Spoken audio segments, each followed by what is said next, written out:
20 and 32.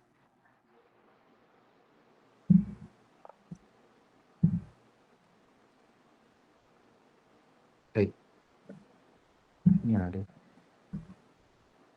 Ayun. Ecclesiasticus chapter 22 verse, sorry, 32. 32. Wait lang. Ecclesiastes 22, no, brother? 32. 22, chapter If 32, yes. verse 32. No. Sirach 20 verse 32. 20, verse 32. Okay. Necessary patience in seeking the Lord is better than he that leadeth his life without a guide. Then leadeth his life without a guide. Right? So one thing na natutunan ko in my life when it comes to decision makings, hindi ka pwede magmadaling magdesisyon.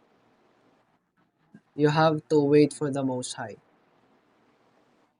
Right? Kasi if tayong mga kalalakihan is biglang nagdesisyon outside of the Most High, it is as if na yung asawang babae is gumagawa ng kanyang sariling desisyon outside sa desisyon ng lalaki.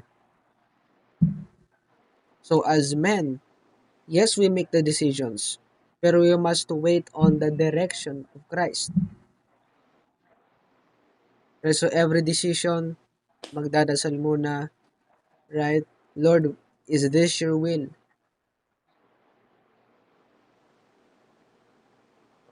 Is this your will? If it be the Most High's will, right, ito yung gagawin ko. Ito yung decision na gagawin ko. If it be the Most High's will. So that's how we decide.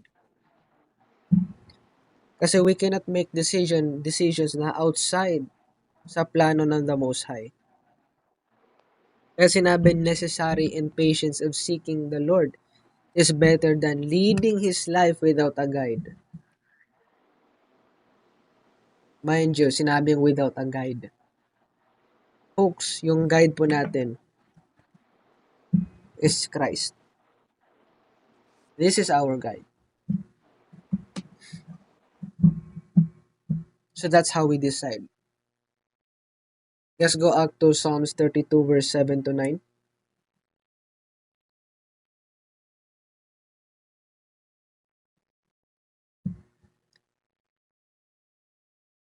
Psalms chapter 32, verse 7 to 9. Mm-hmm. Thou art my hiding place. Thou shalt preserve me from the trouble. Mm-hmm. Thou shalt compass me about with songs of deliverance. Selah. Mm-hmm. I will instruct thee and teach thee in the way which thou shalt go. I will guide thee with mine eye.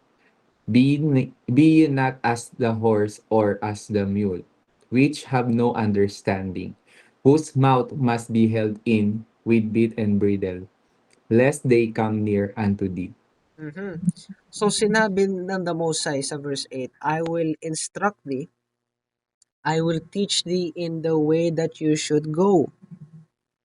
Kaya nga sinabi ng the Most High that do not lead your life without a guide. It's because I am leading you now to the way na kung saan ka dapat pumunta. Right? The best example for this is si Abraham. Pag sinabi ng the Most High, dito ka, right? Sumunod lang si Abraham. Walang tanong. Walang anxiety.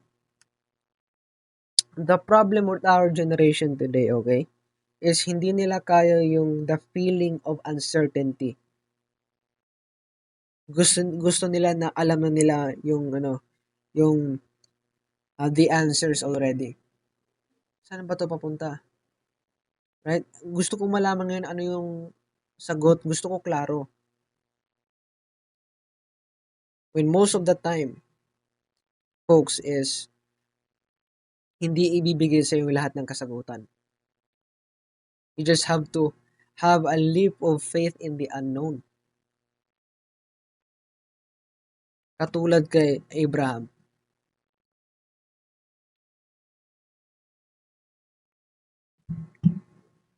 Hmm? I will guide thee with mine eye. What does it mean that I will guide you with mine eye? When we say eye, we know na yung eyes of the Lord are the angels, folks. So meaning to say, folks, in our daily life, nagpapadalaan ang damusin ng mga anghel to guide you. So, imagine, yung mga anghel is guiding you towards the path na kung saan ang gusto ng damusin na kung saan ka pumunta.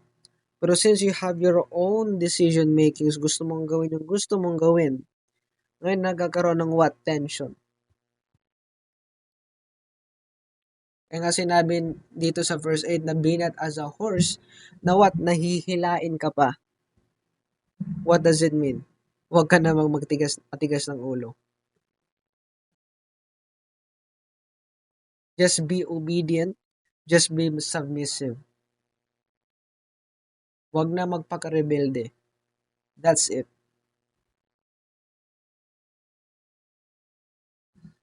Right? So that's why very important na yung mga asawang babae will be obedient sa kanilang asawa. Kasi if the man is obedient kay Christ and yung babae is disobedient sa lalaki, right? It is as if na he is disobeying the Most High. Well, I trust the Most High kasi yes, you trust the Most High. Kaya nga ipinadala sa iyo yung lalaki na nandyan sa iyo. Right?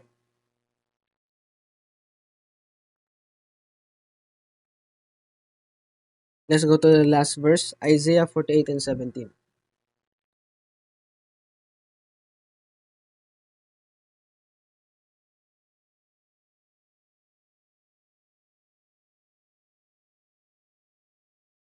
Isaiah chapter 48, verse 17. Mm-hmm. Thus said the Lord thy Redeemer, the Holy One of Israel. I am the Lord thy God, which teacheth thee to profit, which leadeth thee by the way that you shall go. You should Mm-hmm. go. O Okay. that you, Doon lang ako sa 17. ano nga pala, 18. Yan, tawada. Right? So sinabi, I am the Most High which will teach you on the way that you should go. Leading you on the way that you should go. Right? So, with that, dito po magtatapos po yung lesson natin.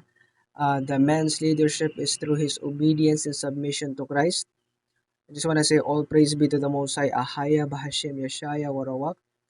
And with that, uh, bukas na po yung floor natin with Q&A, with question and answer.